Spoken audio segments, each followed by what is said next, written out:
My son stole my house. Lorraine said it flatly, like the verdict was already written. Across the courtroom, Ethan laughed. Until she hit play. His voice filled the room. If she fights it, we'll say she's losing it. Gasps. Silence. The judge leaned forward. Lorraine didn't flinch. I gave him life. He gave me an eviction notice. Wait, before we go any further, I gotta ask, where are you watching from? Drop it in the comments, and don't forget to subscribe. Suburban Minnesota. Late fall evening. Air sharp with the scent of burnt leaves and betrayal. The key didn't fit. Lorraine tried again, jiggled it, flipped it, then stared at the front door like it had grown a mouth and spat her out. The porch lights were on, but the welcome mat was gone. Literally. She blinked at the bare concrete where it used to sit.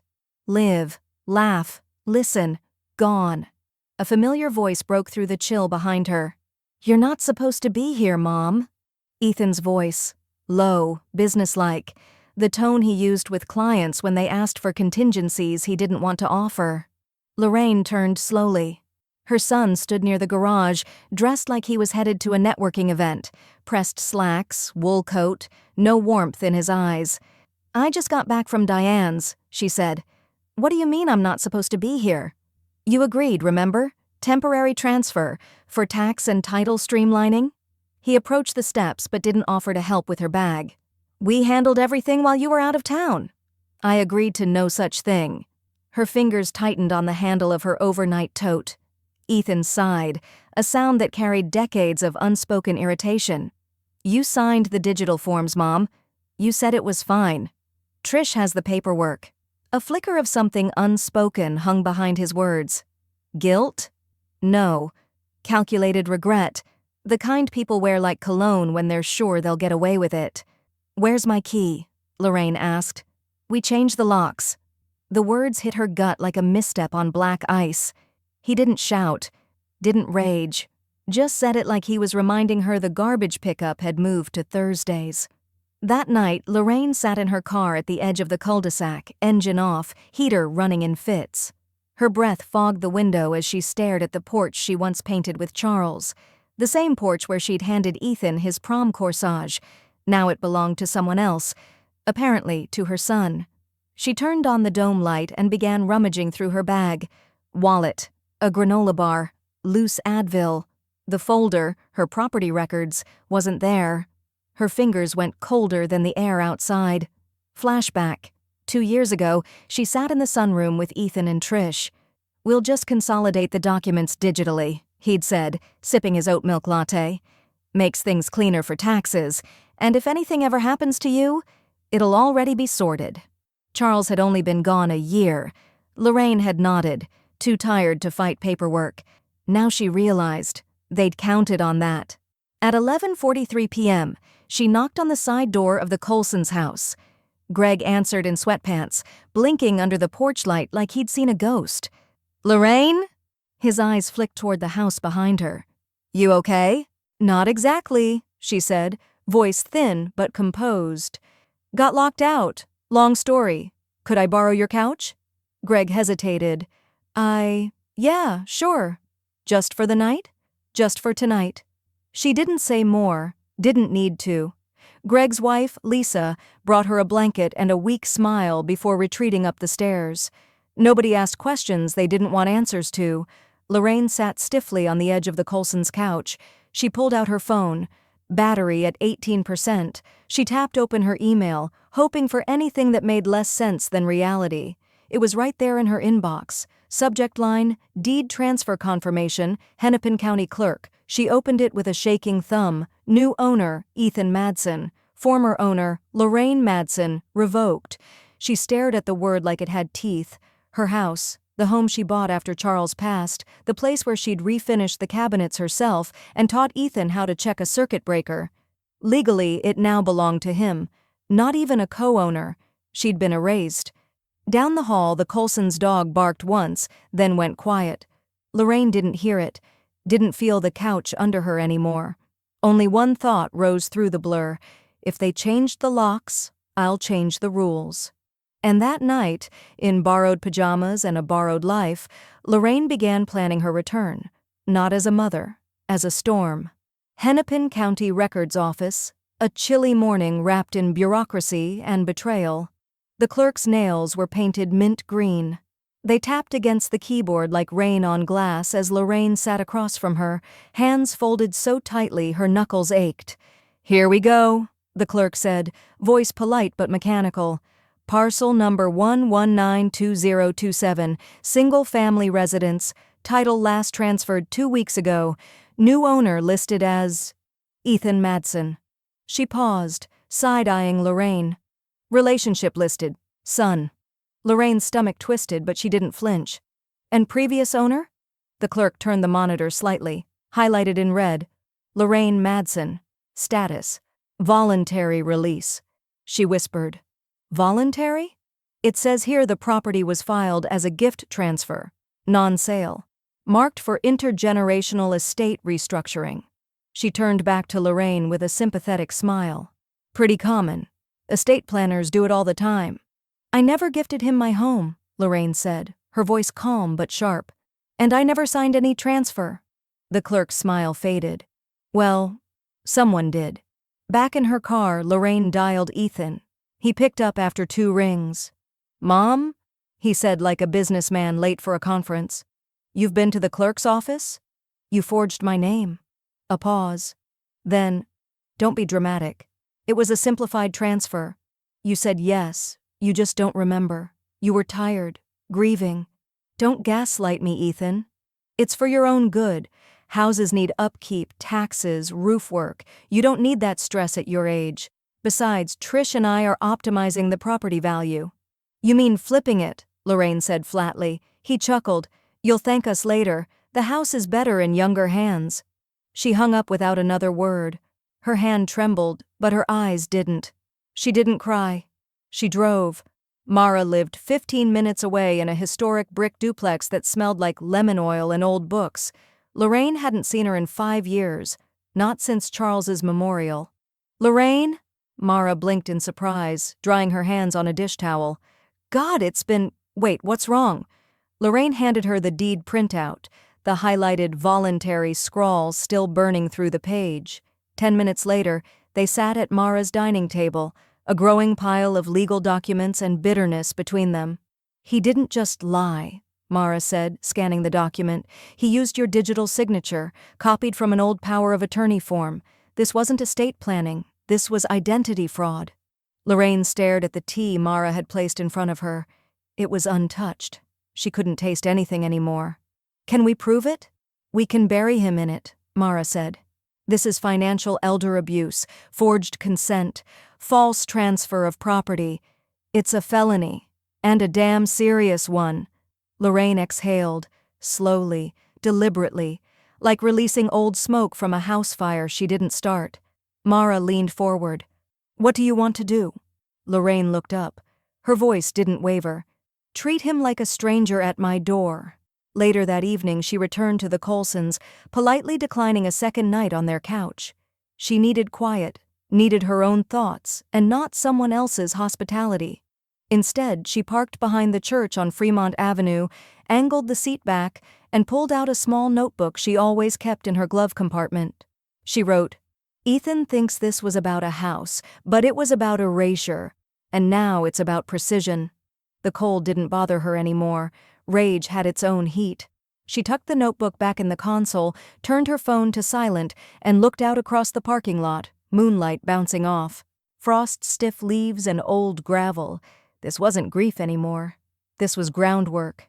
And Ethan had just made the worst kind of mistake. He didn't lock her out. He woke her up. Suburban Minnesota, Saturday afternoon, new paint fumes, old memories, and the quiet fury of a woman reclaiming space. The for sale sign was propped on the edge of the yard like a trophy.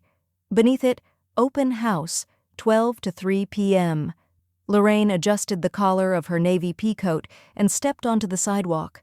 Her heels clicked against the stone path she once laid herself, brick by brick, in the summer after Charles died. Now strangers parked crookedly along the curb, wandering toward the house like they had any right to dream in it. Inside, the scent of lemon pledge fought against fresh paint. The kitchen island was staged with a bowl of fake limes and brochures printed in full color, the same island where she used to leave notes for Ethan when he'd sneak in late, smelling of cheap beer and borrowed confidence. A voice floated in from the living room.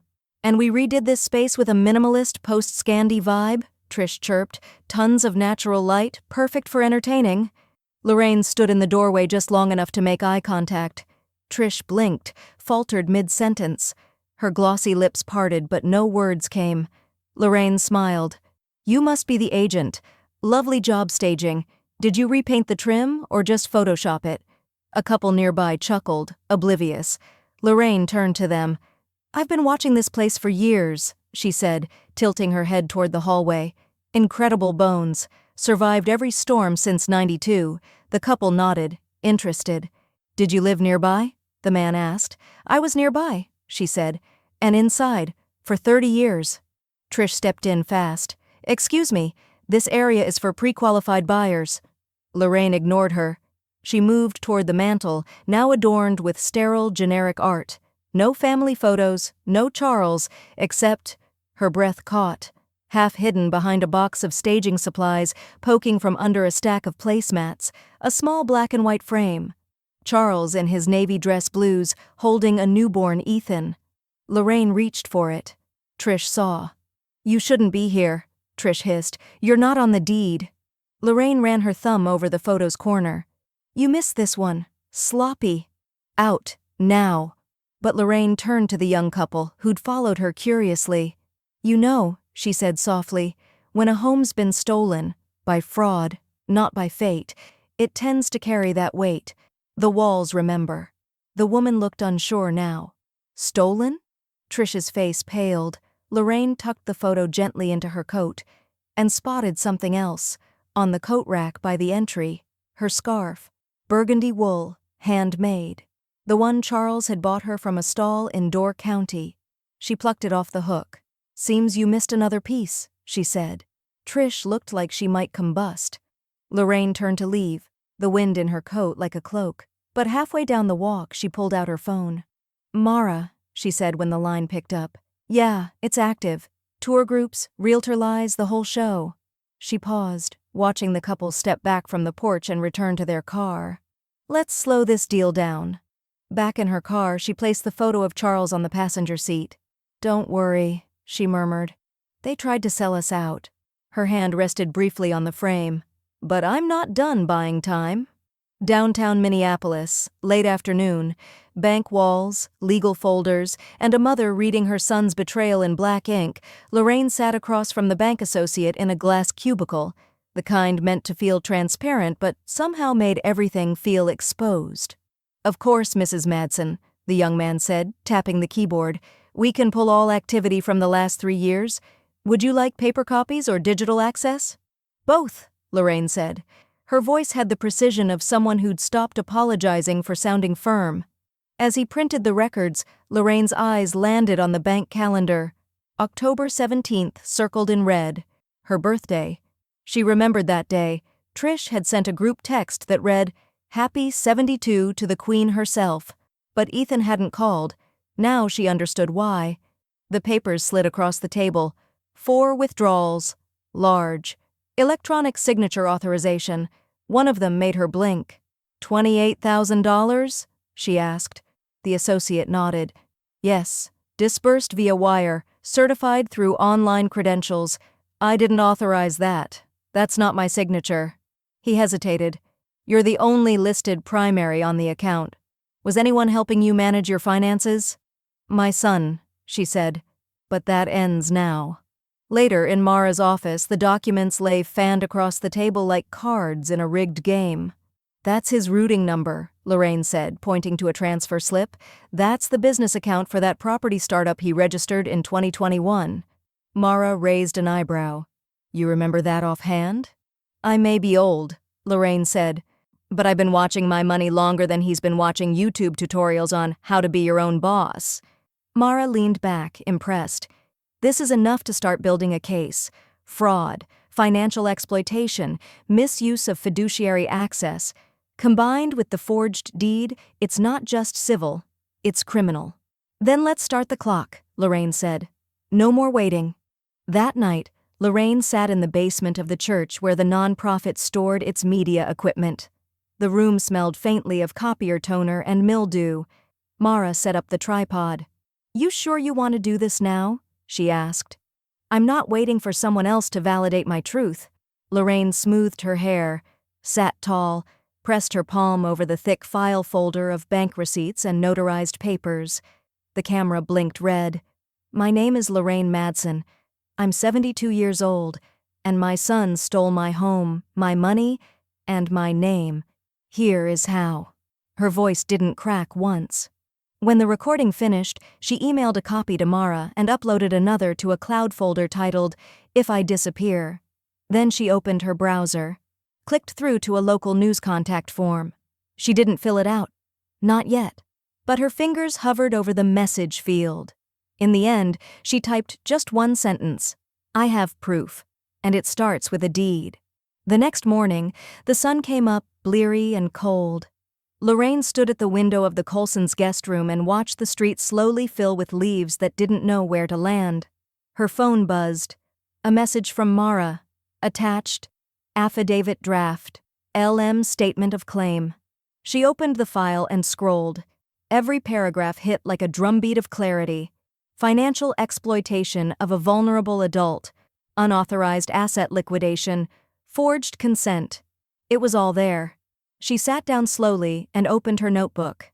Scribbled one line across a clean page. "What's the worst that could happen if I sold the house from under them?" Then, underneath it, she added, "Or better, what's the best?" Because if Ethan had built this con with confidence, Lorraine was about to dismantle it with competence, and hell hath no fury like a woman with nothing left to lose, except her patience. Minneapolis outskirts, early winter, frosted ground, silent deals, and justice disguised as paperwork.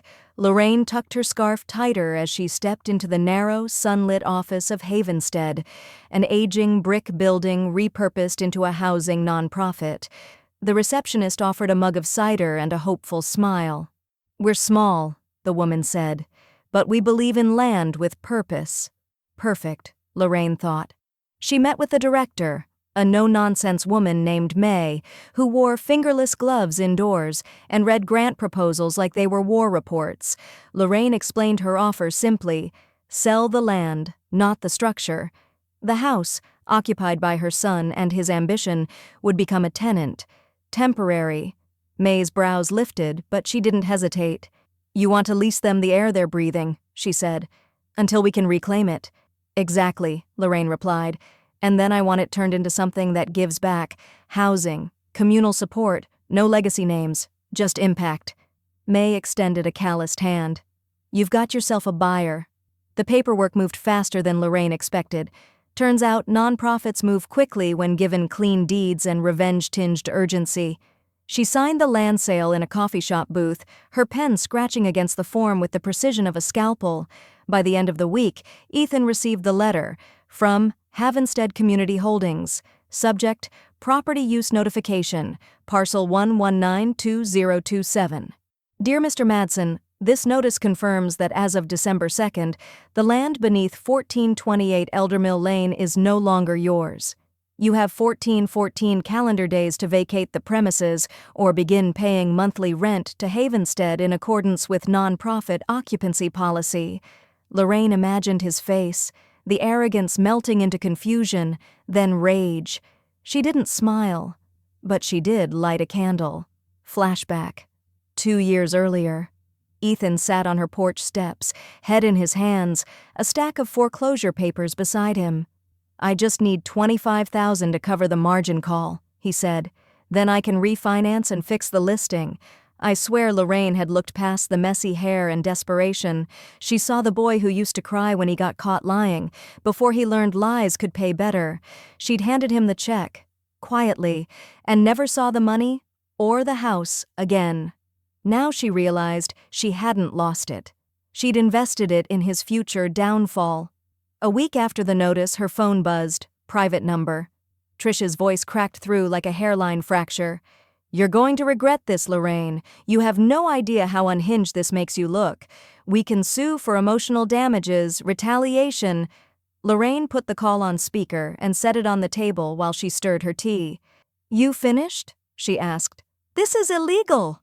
"I checked," Lorraine said. "It's not. Ethan is your son." Lorraine let the silence stretch. "Exactly." Then she ended the call and blocked the number. Later that evening, Mara texted, "Media request. Channel 7 wants a comment." Lorraine typed her reply with steady fingers. "Not yet. Let the silence speak first." But the next morning, her inbox had a subject line that made her pause. Havenstead, new owner welcome packet. She clicked it open. At the bottom, a signature. "Welcome to the community, and thank you for choosing us. Kelsey and Jordan Wright." Lorraine blinked, the young couple from the open house. She remembered their kindness, the curiosity, the way Jordan had asked, "Did you live nearby?" And how Kelsey had looked back at the porch like it meant something.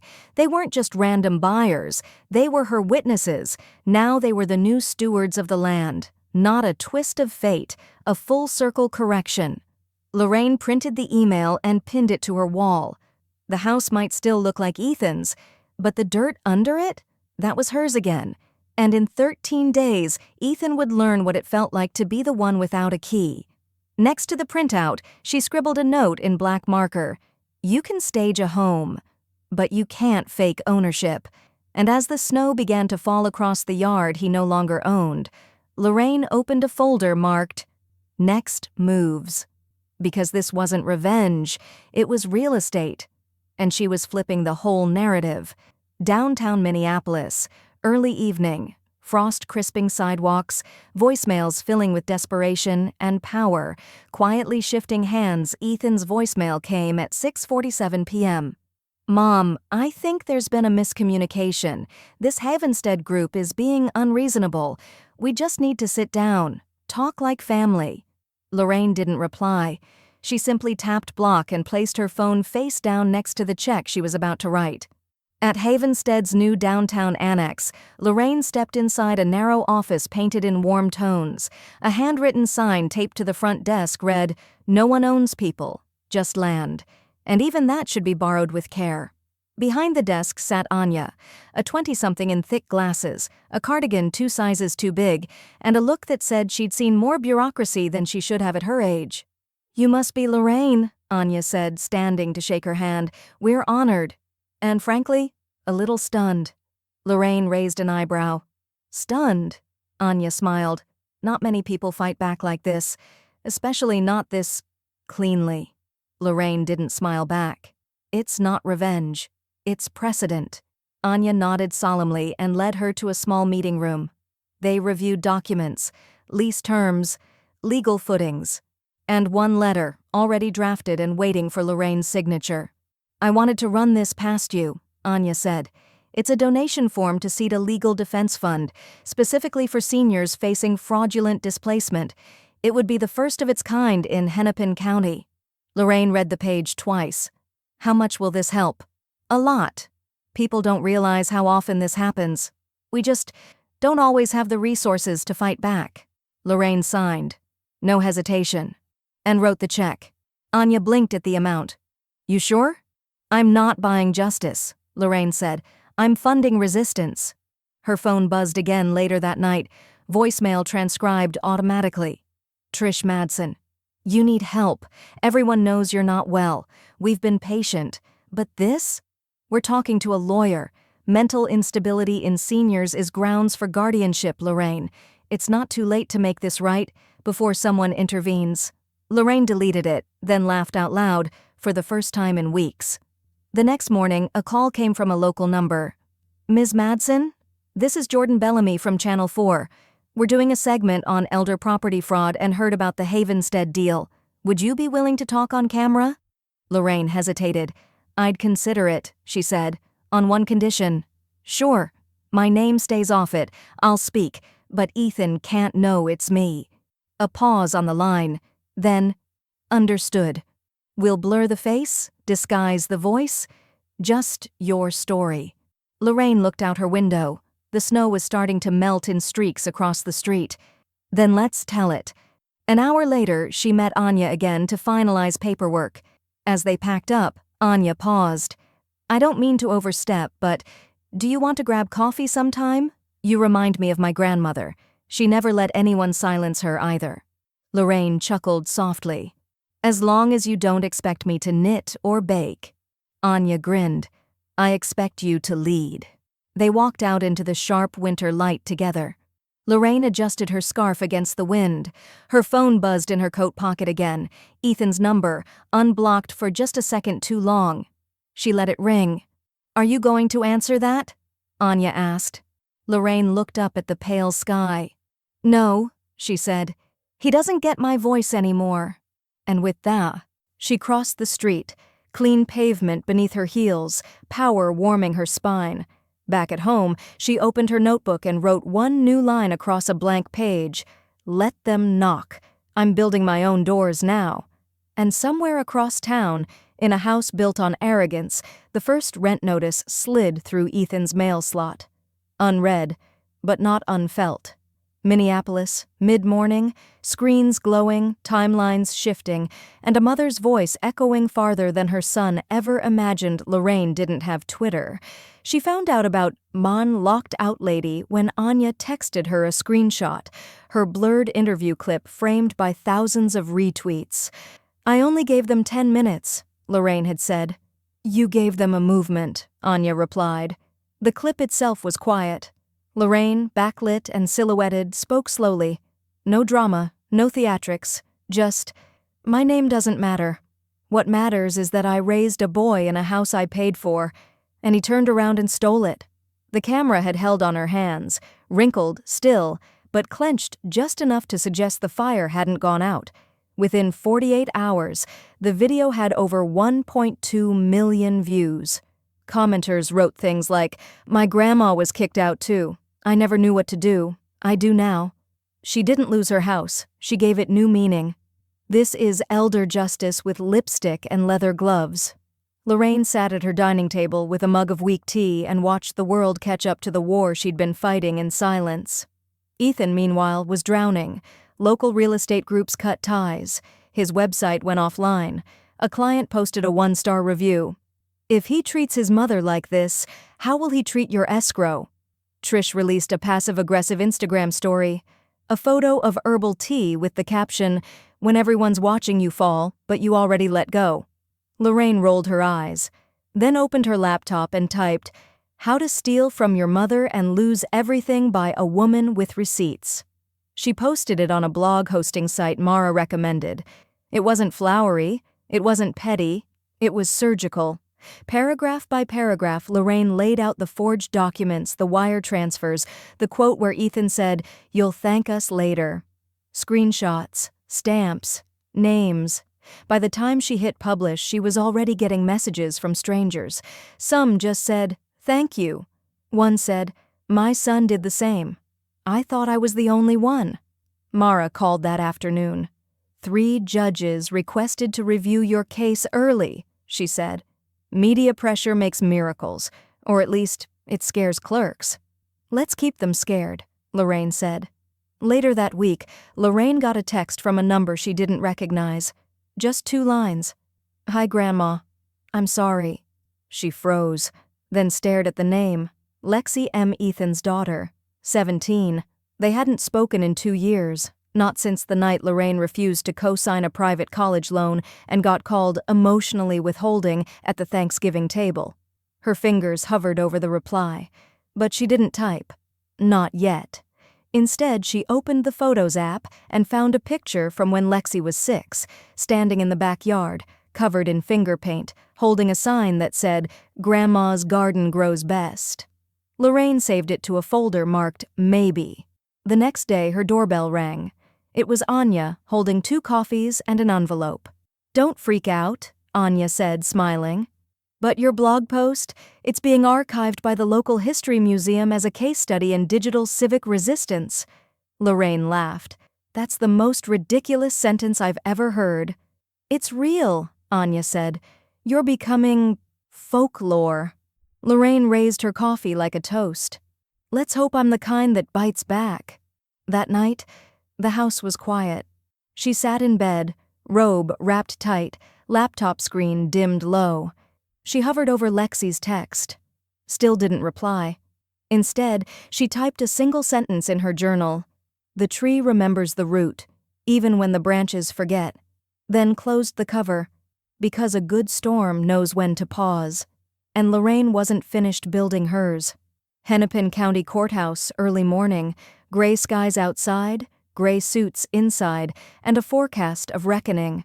The courtroom was too warm. Lorraine sat in the front row of the plaintiff's table, blazer pressed, eyes unblinking. She didn't fidget, didn't sigh. She let silence become her armor while Ethan's lawyer talked in circles, spinning her grief into confusion and her age into incompetence. "This is, Your Honor, a tragic case of misunderstanding," the attorney said smoothly. "My client acted in what he believed were the best interests of his mother. She had verbally agreed to a transfer, a decision made under duress, perhaps, due to the emotional toll of widowhood." He turned toward the bench. "Is it possible Mrs. Madsen simply forgot?" Lorraine didn't flinch, but Mara rose before the judge could respond. "If she forgot, Your Honor," Mara said, placing 3 thick binders onto the evidence cart, "she somehow also forged bank logs, created a false video testimony, and notarized her own name under penalty of perjury, which would be remarkable for someone allegedly confused." A small ripple of laughter from the gallery. The judge didn't smile, but didn't object. They moved through the facts. Bank withdrawals timed to Ethan's business emergencies. Email metadata showing Lorraine's signature applied after midnight from a different IP address. Lorraine's video testimony playing on a courtroom screen, her voice even and devastating. "My son used my grief as an ink pad and stamped over everything I had left." Ethan shifted in his seat, jaw clenched, tie too tight. He whispered something to his attorney. Lorraine didn't look his way. The judge asked questions. "Was Mrs. Madsen on any medication at the time of signing?" "No," Mara answered. "Any diagnosis of diminished capacity?" "No, Your Honor. In fact," she handed over the cognitive evaluation signed by a neurologist. "Exceptional executive function for her age," the judge read aloud. He tapped his pen once against the desk. Then again. Outside, rain traced lines down the courthouse window. Inside, Ethan began to sweat. Trish didn't show. Her name was on the subpoena. Her seat in the gallery sat empty.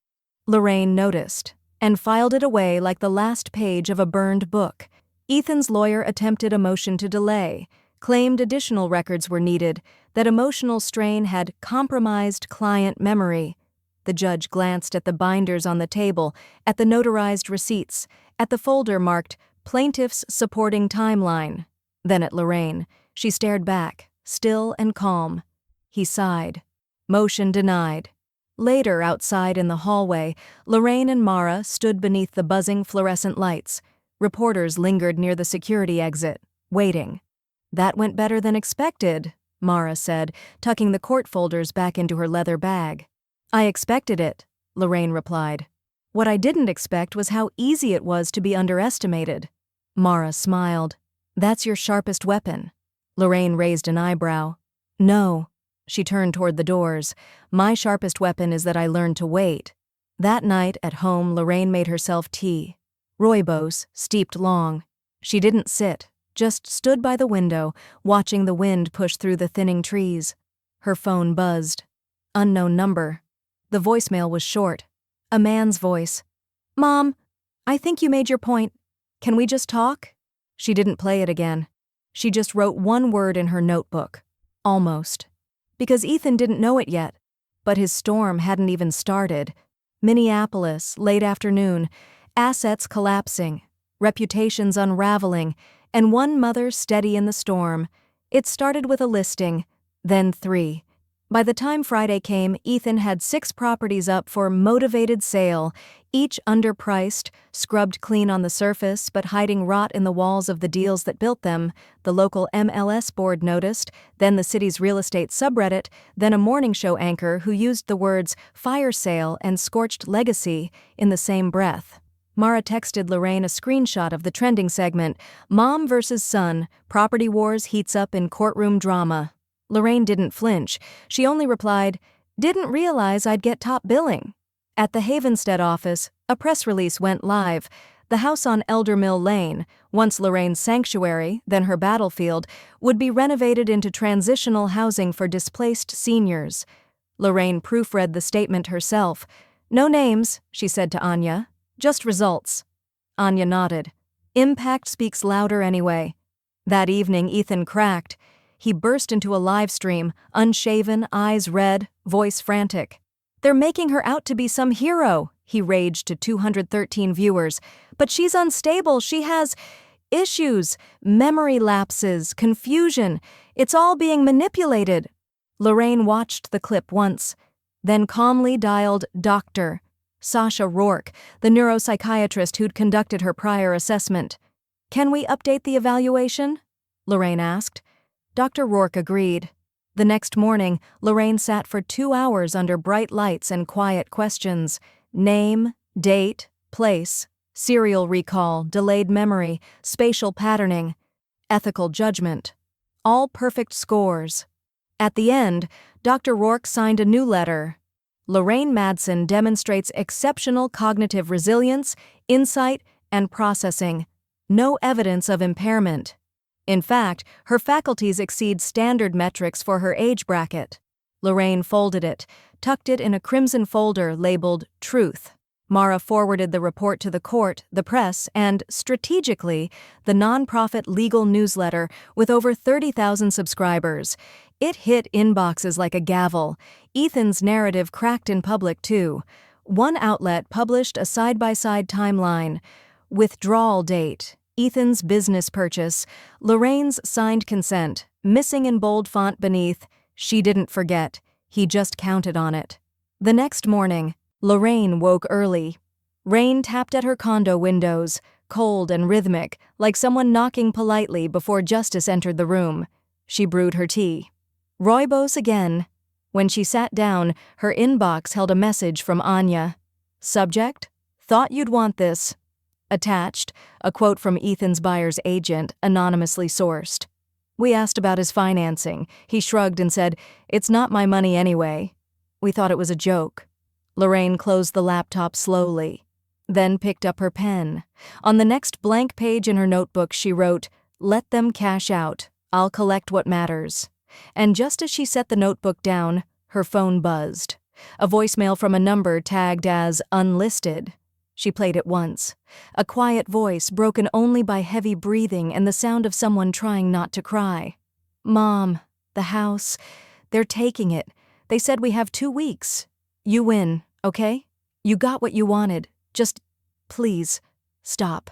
Lorraine stared at the floor for a long moment, then deleted the message. Because this wasn't about winning. It was about reminding the world that a signature forged might buy you a moment. But character? That cashes out every time. And Ethan was broke. Hennepin County Courthouse, early spring. Verdict day. The thaw between betrayal and reckoning. Lorraine didn't dress for war.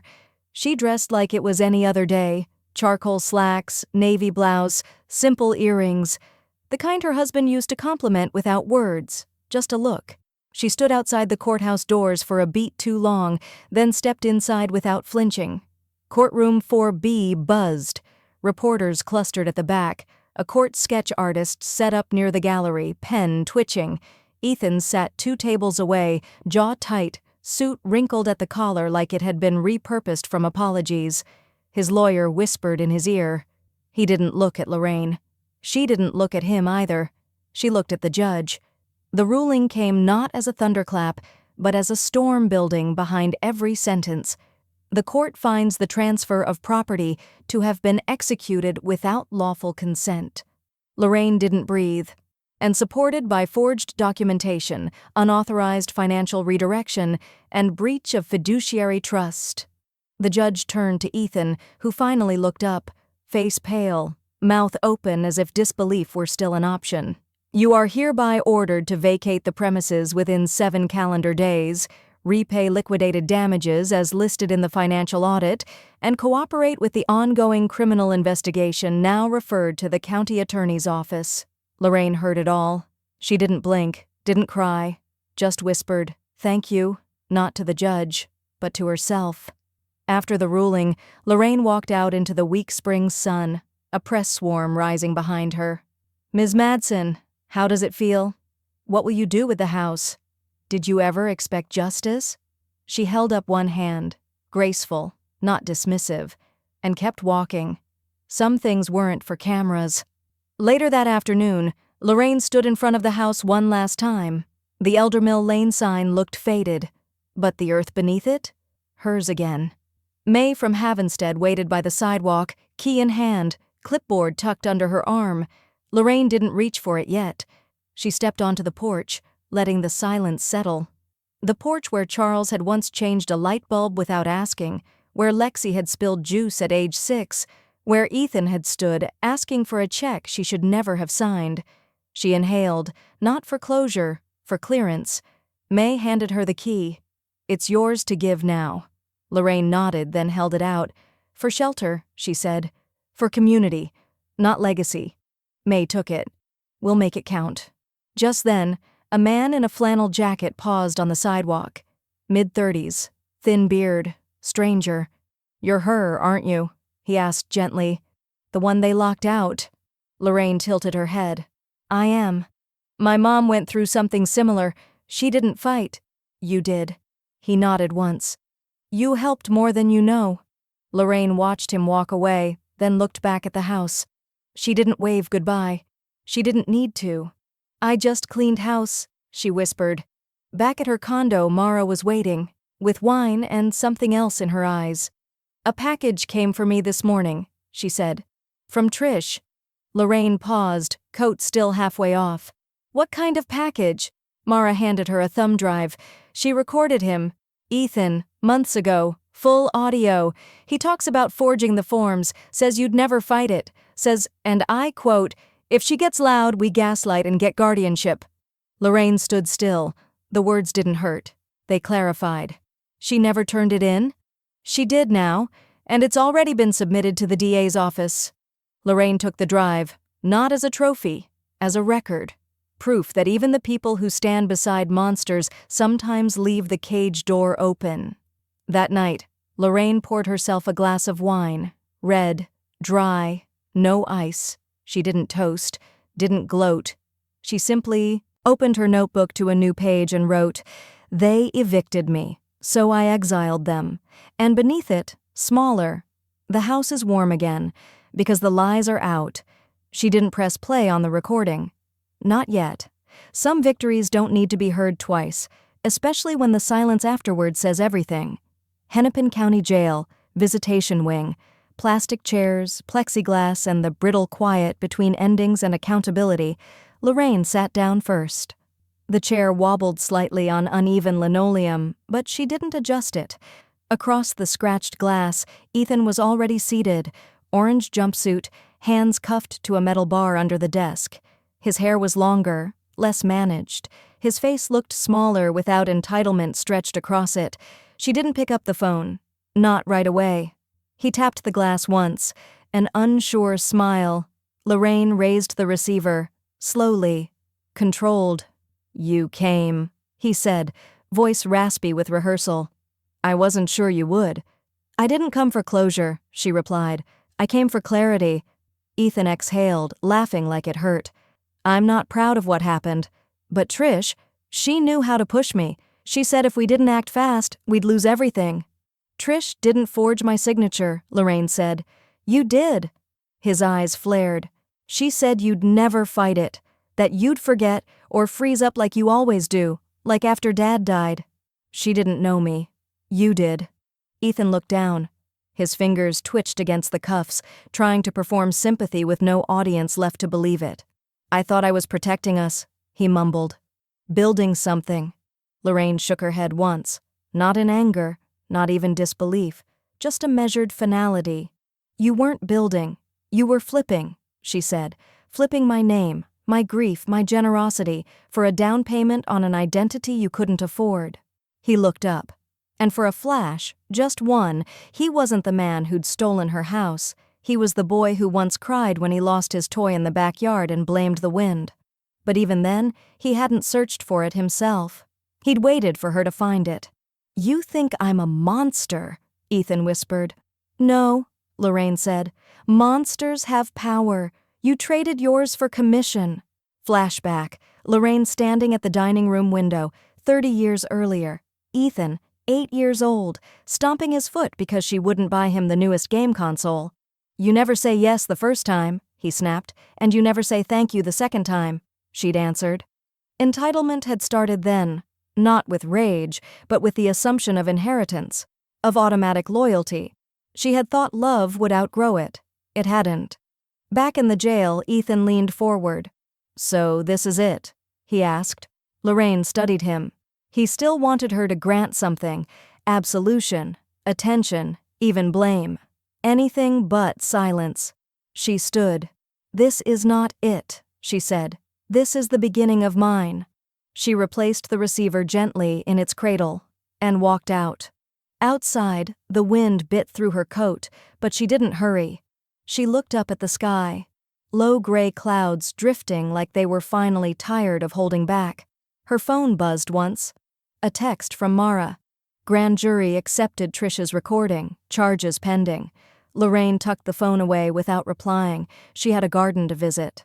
20 minutes later, she stood behind Havenstead's new community project on Elder Mill Lane. The yard had been cleared. Foundation work for the shelter was underway. Children's chalk decorated the sidewalk, bright, messy spirals and stick figures drawn by the volunteers' kids. One had scrawled a message in blue. Welcome home, whoever you are. You matter. Lorraine reached down, smoothed her hand over the dusty lettering. A Havenstead staffer approached, young, nervous. Ms. Madsen? Sorry to interrupt. There's someone here asking for you. Says her name is Lexi. Lorraine blinked. Wants to talk, the woman said softly. Just talk. Lorraine didn't move at first, then slowly stood and nodded once. One moment. She reached into her bag, pulled out her notebook, and scribbled a final thought on the last page. Redemption doesn't come wrapped. It knocks. Sometimes twice. She closed it and turned toward the gate, toward a granddaughter maybe, toward what came next. Downtown Minneapolis. Clean lines, quiet resolve, and a second act built with both hands. The condo wasn't large, but it was hers. 2 bedrooms, 1.5 baths, maple floors that creaked in honest places. No one had ever handed Lorraine the keys to a life like this. She had pried them from locked doors and learned how to keep them. She unpacked slow, 1 box at a time. No rush. She arranged the teacups Charles once teased her for collecting. Hung a framed blueprint of Elder Mill Lane, now annotated with the words, Community Shelter, Approved. On the second night, she opened the last sealed envelope she'd been avoiding. Charles's handwriting, looping, careful, a birthday card he'd written before his final hospital stay. You always were stronger than you thought, it read. Just don't wait for someone else to say it. She closed it, set it on the windowsill like a benediction. At Havenstead, Lorraine started volunteering. Not full shifts, just a few hours each week. Paperwork review, application help. Her eyes caught inconsistencies before the software did, and her voice, though soft, carried authority the way only lived experience can. Anya grinned every time Lorraine walked through the door. Started saving her the good pens. Left mugs of peppermint tea on her side of the desk. One Thursday afternoon, Anya muttered over her shoulder, You know, if you ever get tired of being intimidating and brilliant, we could use you on the advisory board. Lorraine didn't answer, but she smiled the whole way home. The letters started arriving soon after her case file was added to the statewide elder protection database. Not emails. Actual letters, handwritten, sometimes tear-streaked, always fierce. One from a woman in Duluth. My niece took out a reverse mortgage I never agreed to. Another from Rochester. My son thinks my name means his business. They didn't ask for help. They thanked her for giving them permission to start helping themselves. Lorraine kept each one in a linen folder marked Voices. Weeks later, Mara called with an invitation. Local event, she said. Coalition for Elder Autonomy. They want you to speak. It's just 10 minutes. You can say no. Lorraine paused. I'm not a speaker. You weren't a plaintiff either, Mara said, until you were. That night, Lorraine sat at her desk, rereading the letters. She didn't write a speech. She wrote a truth. At the event, a rented community hall off Nicolette, folding chairs lined the parquet floor. Most of the audience wore age on their faces, but not defeat. When Lorraine stepped onto the low stage, her heels didn't echo, but her presence did. She wore gray slacks, a navy blouse, and Charles's handwriting tucked inside her blazer pocket. "I don't like microphones," she began. A light laugh. "I like homes, not just the buildings, the idea that where you live is where you belong." She didn't raise her voice. She didn't need to. "I was erased by people I raised, but I wrote myself back in." Applause rose, measured, not explosive, the kind that meant someone had heard and understood. Back home, she poured a glass of water. No wine tonight. She sat on her couch, windows open to a quiet street. The world moved outside her, not without her. She opened the card again. Charles's words were just ink on old paper, but they still held. Her phone buzzed. A text from Anya. "Want to help lead a workshop on financial resilience? We can call it The Woman Who Stayed. Your title, not mine." Lorraine typed a reply, paused, then changed her answer. "Call it The Woman Who Stayed Standing." And somewhere in the city, another envelope was being sealed, this time addressed Ms. Lorraine Madsen, civic speaker, elder advocate, the woman who stayed. She folded the card, placed it in a box marked Keep, then opened a fresh notebook and began writing again, because stories like hers don't end. They echo. And Lorraine had more to say. Legal offices, locked accounts, and the quiet machinery of permanent closure. Lorraine sat at her kitchen table, back straight, phone in one hand, pen in the other. Her tea had gone cold. She didn't care. "Confirm the freeze," she told the bank rep. "All linked accounts. Joint, former, dormant, anything he could have slipped a finger into." The woman on the line hesitated. "You sure you want to close the 2005 account? It's nearly empty, but that's the one he started the shell business from." A pause. "Understood, Ms. Madsen. Done." Lorraine hung up, flipped to the next page in her notebook. "Notify all institutions, file formal RO, call DA's office, RED, probation." The second strike wouldn't be legal whiplash, it would be precise demolition. The restraining order was filed before noon. Mara drafted it herself. No paralegals, no templates. "Clean," she said. "No ambiguity. You'll never hear from him again, legally, digitally, or otherwise." "What if he tries?" Mara shrugged. "Then we file again. Louder." Lorraine signed. Her pen didn't hesitate. That afternoon, Trish's name popped up in Mara's inbox. Subject, Statement of Dissolution and Willing Witness. Attached, divorce papers, timeline receipts, and a formal offer to testify in support of Lorraine's civil claim. "She's flipping to save herself," Mara muttered. "Let her," Lorraine said, "as long as she lands somewhere I'm not." The mediation date came quickly. Neutral territory, a bland office suite on the 6th floor of a downtown tower, legal art on the walls, scales, bridges, trees in full leaf, the kind of piece you print when real peace is unavailable. Lorraine arrived early. She brought no folder, no notebook, just herself in slate gray wool and quiet confidence. Ethan arrived late. He looked smaller, cleaner, but like he was trying to wear the performance of remorse like cologne. Visible, over-applied, and cheap. He didn't look at her, which was fine. She had nothing left to offer him. The mediator began the session, voice too cheerful. "Let's clarify the objective today. Asset disbursement, contact restrictions, and any final agreements." Lorraine interrupted gently. "There's no disbursement. Everything's already returned or surrendered." The mediator blinked. "Then, just closure?" Lorraine tilted her head. "We're not ending a case," she said. "We're ending permission." The room went still. Ethan flinched, barely, but Lorraine caught it. That one word, permission, landed where years of pleading hadn't. Because for too long she had permitted silence, excused convenience, allowed access. No more. After the session, Lorraine stepped into the restroom, washed her hands, and looked at her reflection in the mirror. Not angry, not righteous, just Finished. The way a mountain is finished after the fire passes through, scorched clean but still standing. She smiled, not at herself, but at what she saw behind her eyes. Back at her condo, the rain had started again. A steady, spring kind of rain. The kind that didn't threaten, it swept. Lorraine put on music. Old vinyl, Charles's favorite jazz record, one she hadn't touched in years. Then she opened her linen folder of letters, now thick, worn at the edges. She added one more. This one from a woman in Kansas City. My brother said I was imagining things, until I showed them your blog. Lorraine folded it, tucked it in the back. Underneath, she found the smallest envelope, one she hadn't seen before. Lexi's handwriting, just one line inside. I see it now. I don't know what comes next, but I believe you. I believe you. Lorraine didn't cry. She read it twice, then set it beside Charles's card on the windowsill. The light caught both. 2 generations, 2 voices that mattered again. And in that moment, Lorraine didn't feel triumphant.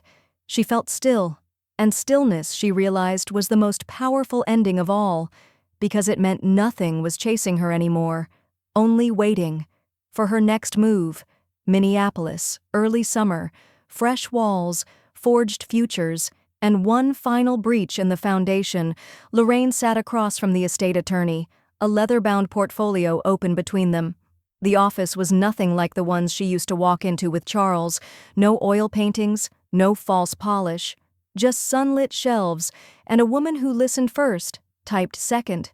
So you want the bulk allocated to Havenstead? The attorney asked. Yes, Lorraine replied. Split between their shelter development fund and legal advocacy wing. I want my assets to outlive my name. And the personal bequeathals? Lorraine reached into her bag and pulled out a handwritten list. Neat columns, Anya's name at the top. She gets the condo, Lorraine said.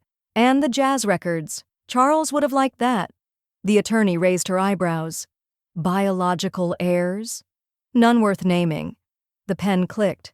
The will rewrote itself. 2 weeks later, Lorraine launched a small scholarship in Charles's name, the Charles Madsen Rehousing Grant, $5,000 per recipient, awarded to seniors displaced due to financial abuse. Mara cried. Anya offered to design the website banner. Lorraine just nodded once. Call it what it is, she said. A second chance, funded by every lie I turned into truth. And then came the memoir. Not long, just 14,000 words. Clean, sharp, and posted quietly on a site built for survivor testimony. Title: How to Survive Family When Family Doesn't.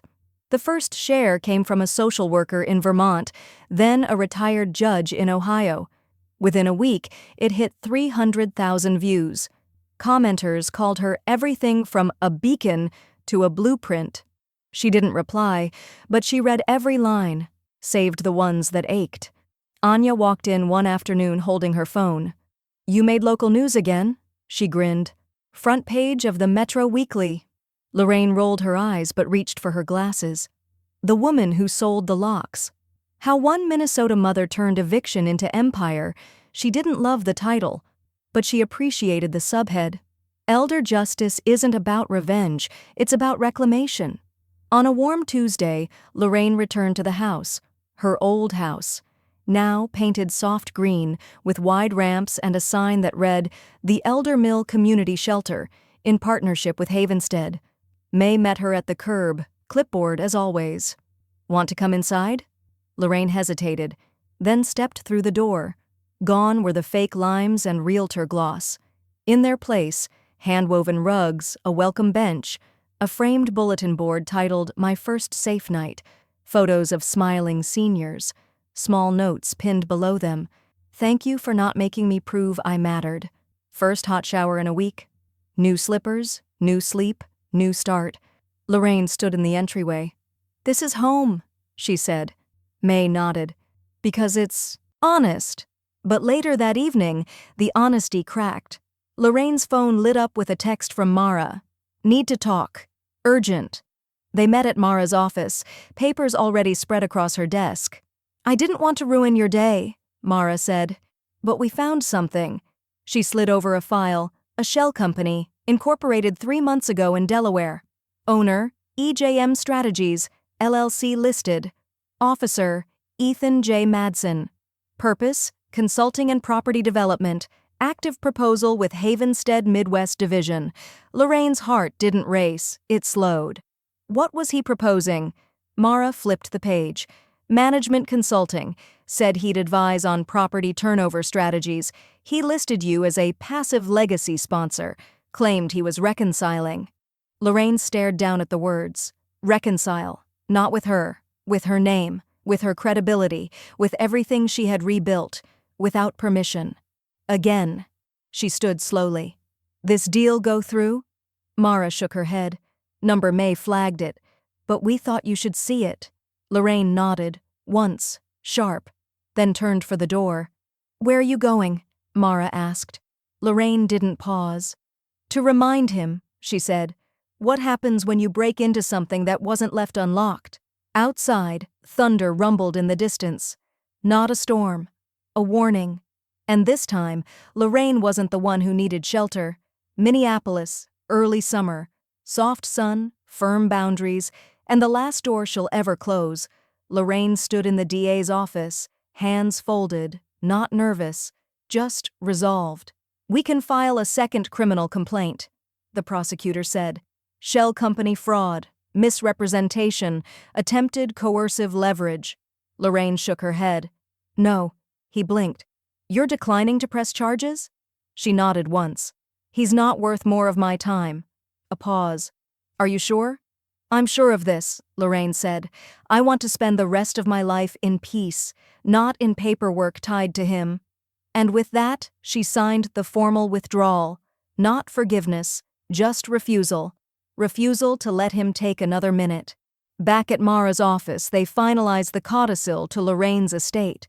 Clause 37, Mara read aloud, states that Ethan James Madsen shall be legally and permanently barred from receiving, accessing, or challenging any portion of assets held, transferred, or endowed by Lorraine Margaret Madsen. No contest clause enforced. Irrevocable. Lorraine signed without hesitation. Print it twice, she said. One for the records, one for the fireproof box. That weekend, the community shelter held a quiet ceremony. No media, no speeches, just the core staff, a few volunteers, and Lorraine in a seafoam scarf and practical flats holding a key. It wasn't the original. That one had vanished long ago, lost in a shuffle of deceit and assumption. But this one mattered more, because it opened something that stayed open. She stood on the porch, the same porch where Charles once stood with sunburned arms and a soda can, and turned to May. It's yours now, she said. May smiled. We'll take care of it. I know. Lorraine held out the key. Solid brass, polished clean. As May took it, the volunteers applauded softly. One of them handed Lorraine a small gift, a clay tile hand-painted in blue, etched into it. You didn't just unlock a door, you unlocked dignity. Lorraine didn't speak. She just bowed her head and exhaled a decade. Her 73rd birthday arrived with lilacs in bloom and zero expectations, but the living room filled anyway. Anya brought cupcakes with gold candles and insisted on leading a toast. To the sharpest, kindest woman I know, and the only one who makes legal clauses sound like poetry. Everyone laughed. Lorraine rolled her eyes but stayed quiet until Anya leaned over after dessert, arms wrapped around her tightly. Happy birthday, Grandma. It wasn't said as a joke. Lorraine's breath caught. She held on longer than she meant to, and when she let go, she smiled. Thank you, she whispered, for finding me after the fall. That night, after everyone left, Lorraine cleaned up slowly. She rinsed teacups, folded napkins. She lit a single candle and sat by the window with her notebook. She didn't write. Not yet. She thought about Ethan, how blood had built him, but how choices, moment by moment, had built her. There was power in that, not the loud kind, the kind that carried you through storms. Just before dusk, Lorraine put on her coat and walked 4 blocks to Elder Mill Lane. She didn't go inside. She didn't need to. Through the windows, she saw laughter, real, bright, ordinary. A woman setting the dinner table, 2 men unpacking sheets, a dog curled in a patch of sunlight, It wasn't hers anymore, that was the point. She smiled, then turned the corner, her pace steady, her shadow long and light. The neighborhood hadn't changed. She had. They changed the locks.